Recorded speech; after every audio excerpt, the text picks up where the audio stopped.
You recently surprised people when you said that you are a gun owner. And then if someone came into your house... That was not the first time I've talked about it. That's not the first time I've talked about it. So what kind of gun do you own, and when and why did you get it? How's everybody doing? My name is Anthony Brian Logan, and today we got to talk about Vice President Kamala Harris being interviewed by Bill Whitaker for CBS 60 Minutes. Now, the entire interview is about 20 minutes long. I'll link to that in the box if you want to see it in full without my commentary, but we're going to get through a few clips here in which she reveals some interesting information, as in what kind of gun do you have, how you feel about Trump supporters, are they the basket of deplorables that Hillary Clinton said? There was quite a few things revealed here, and I gotta give Bill Whitaker some credit because he actually fact-checked her throughout this entire thing. Normally, when Kamala gets interviewed, it's a softball question at best, a T-ball question at best. It's never really anything that's too difficult for Kamala to be able to tackle because the left have chosen their person, and it's Kamala, it's not Trump. If it's Trump or J.D. Vance or anyone that's sympathetic toward them, like an RFK, Tulsi Gabbard, Elon Musk, they're going to give them the most difficult interview that they've ever had, complete with fact checking and everything else. Now, before I go too far into it, let's get straight to the clips.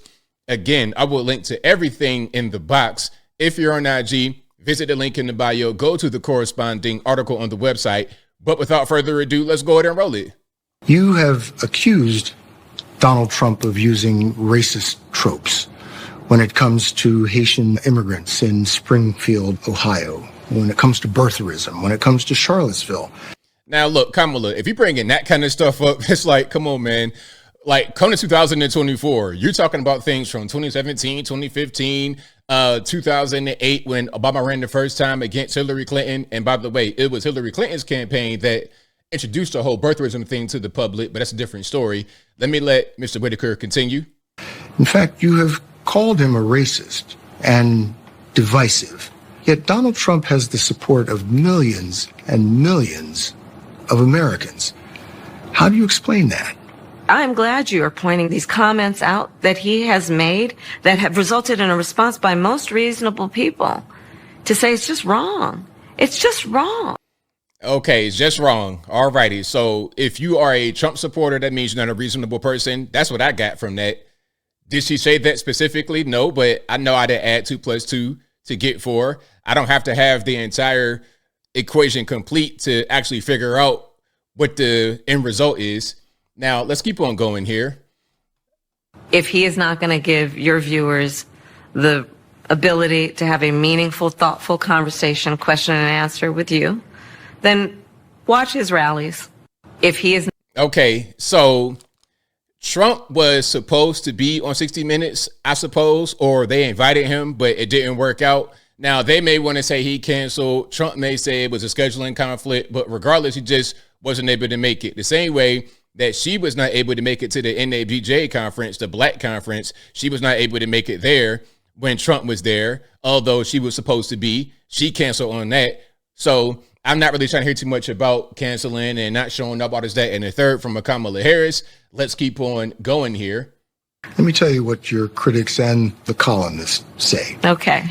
They say that the reason so many voters don't know you is that you have changed your position on so many things. You were against fracking, now you're for it. You supported looser immigration policies, now you're tightening them up. You were for Medicare for all, now you're not. So many that people don't truly know what you believe or what you stand for. And I know you've heard that. In the last 4 years, I have been Vice President of the United States. And I have been traveling our country. And I have been listening to folks.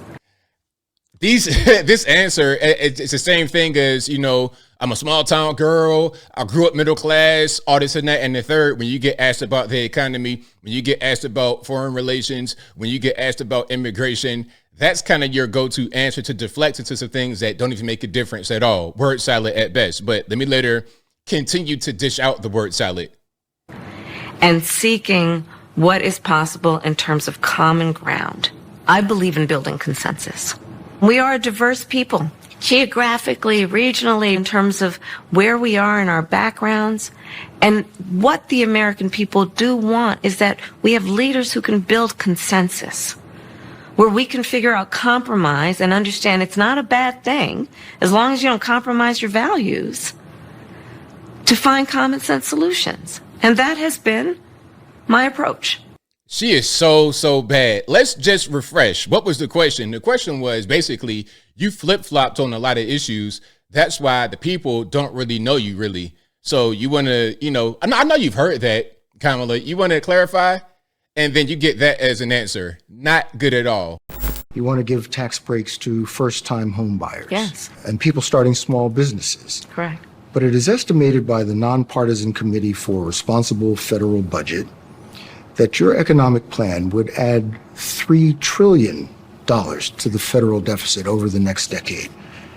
How are you going to pay for that? Okay, so the other economists that have reviewed my plan versus my opponent and determined that my economic plan would strengthen America's economy, his would weaken it.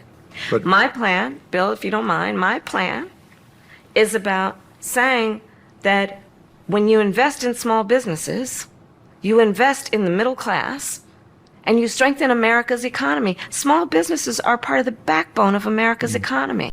Okay, look, your plan is going to be very expensive. It's going to cost $3 trillion over a certain period of time. How are you going to pay for it? Well, my plan is great. It's better than his, but that wasn't the question. There's a lot of non-answering of questions, and this is going to hurt her. People may think that she's doing a good job by being a politician, but being a politico, doing that old school stuff isn't enough. Not for those who are undecided, kind of in the middle, may go one way or the other. And again, she loves wearing those earrings. I mean, does she not have another pair of earrings? What's going on? I mean, you got all types of belts and jewelry for your necklace and pantsuits and all this and that and the third, but you got the same pair of earrings on. What's going on with that? Anyway, I digress. Let's keep on rocking and rolling. Let's get to the illegal aliens question. I've been covering the border for years. And so I know this is not a problem that started with your administration. Correct.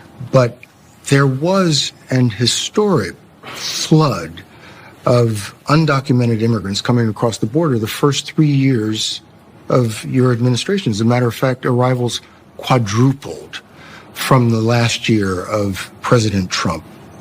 Was it a mistake to loosen the immigration policies as much as you did? Great question, because they did loosen the policies. It wasn't just, oh, this thing was already here, was already a problem. They loosened the policies. They undid what Trump did. And now we have these migrants, illegal aliens, asylum seekers, whatever you want to call them, roaming around the country. People that have deleted people that got ex assault cases on their jacket, all kind of stuff. Let's see what she says as a response. It's a long-standing problem. And basically trying to say that it was already here. It's not my fault. That's what I'm hearing so far. Solutions are at hand. And from day one, literally, we have been offering solutions. What I was asking was it a mistake to kind of allow that flood to happen? All right, Bill Whitaker, very good, very good. Like, hammer down on it. Was it a mistake to open it up? Because don't just say it was an existing problem. This man's been covering the border. He understands that there is a spike under you guys because of what you did. What's the answer, Kamala? In the first place, I think the policies that we have been proposing are about fixing a problem, not promoting a problem. Okay? But the numbers did quadruple. And the numbers today, watch. because of what we have done, we have cut the flow of illegal immigration by half. But should you we have done cut that? the Should you flow have of done that? fentanyl by half. But we need Congress to be able to act, to actually pass a bill with all kind of pork and whatnot in it so we can give a bunch of money to foreign countries rather than doing what was done under Trump, which did not require a bill at all. Was democracy best served by President Biden stepping down and basically handing you a nomination?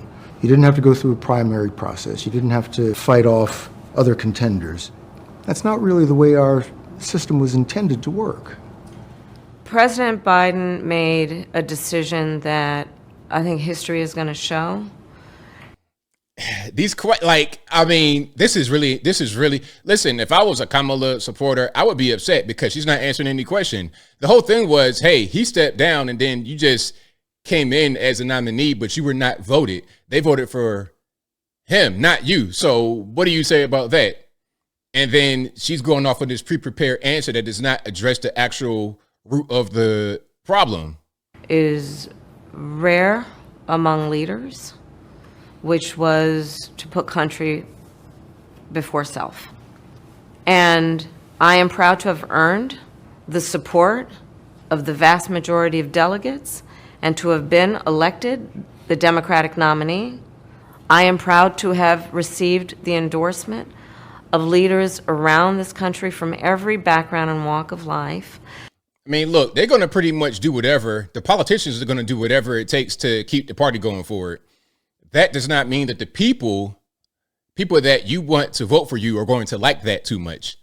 To fight in this election over the next month for our democracy.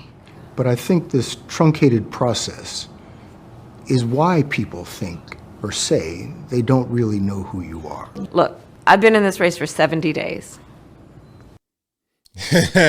I've been in race 70 days. Okay, that's not really a good answer. All right, let's keep on going here. The Glock question, the gun question. Check it out. You recently surprised people when you said that you are a gun owner. And then if someone came into your That house, was not the first time I've they would get talked shot. about it. That's not the first time I've talked about it. So what kind of gun do you own, and when and why did you get it? I have a Glock, and I've had it for quite some time. And I mean, look, Bill, my background is in law enforcement. And so there you go. Have you ever fired it? Yes. Of course I have. At a shooting range. Yes, of course I have. Okie dokie. So you have a Glock. Who knows? It could be Glock 19, Glock 17, whatever. Okay, you have a Glock. So as far as I know, a Glock pistol is semi-automatic. Okay, is magazine fed. That's the way it works. So when you're talking about your ideas of gun buybacks and gun bans, what guns are we going to buy back? What guns are we going to ban? Semi-automatic rifles, the rifles that shoot the exact same way as your Glock you have. Okay, you got bigger bullets. Okay, so what? Like, what makes it an assault weapon? What makes it a weapon of war? I'm just trying to figure that out because my brain can't really make it make sense. Your gun, semi-automatic, so are the so-called assault rifles. What are we talking about exactly? I don't know.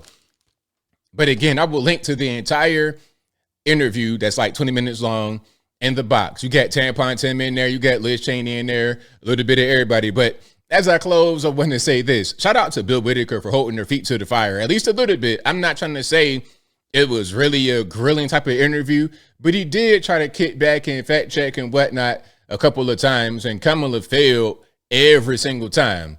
And I think I'll leave that right there for now. And what say you? What's your take on this interview? Did she do a good job, bad job, somewhere in between? Whatever your thoughts are, let me know in the comments below. You guys know where I'm at. This was typical of Kamala, not answering questions. She'll be asked a direct question, and the response will have nothing to do with the question at all.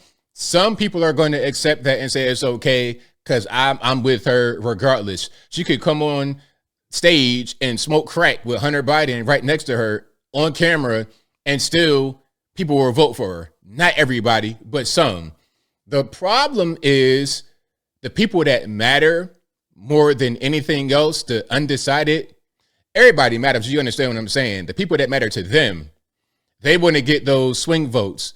This kind of behavior does not get the swing votes at all. So I don't know what you're going to do except for lose, which works well in my favor. So, hey, if you want to keep doing this losing strategy, then be my guest. Whatever your thoughts are, please let me know in the comments below. And that's all I got to say for this video. If you like what you heard, please comment, rate, share, and subscribe. Peace.